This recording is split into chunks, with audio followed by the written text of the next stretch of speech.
Here are the forces that are normally discussed in the first physics course. The first is the weight. It is the gravitational force. It is the gravitational force of the Earth on any object at the surface of the Earth. So it depends on the local value for the acceleration due to gravity, or the gravitational field value at the surface of the planet, the Earth in this case. It is given, it is usually written as F sub g, g for gravitation, or W. Its value is m times g. G is the gravitational field value. It's also called the gravitational acceleration. G is 9.8 meters per second squared on average at the surface of the Earth, and it is pointing towards the center of the Earth. So locally, it's going to be always pointing straight down. That's the weight. The second force we'll deal with is what we call the normal or perpendicular force.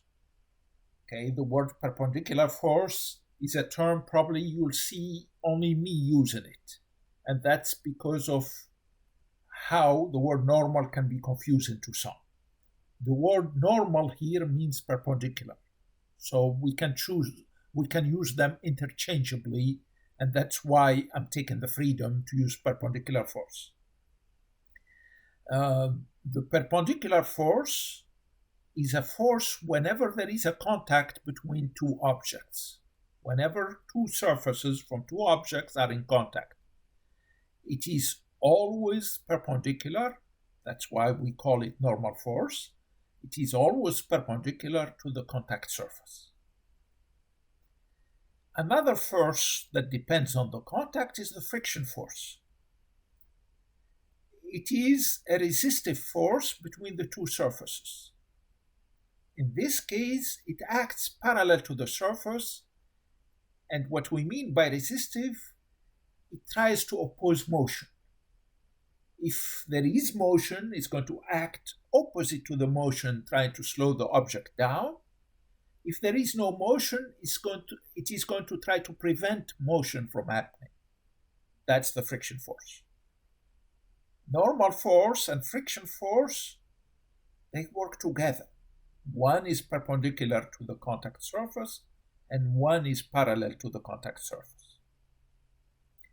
The other force that we'll deal with is what we call the tension. It is the force within a pliable cord or string or wire, which can exert a force to pull on an object. Tension is going to be the same in both sides of a frictionless, massless pulley. And it's going to be the same throughout the cord or string.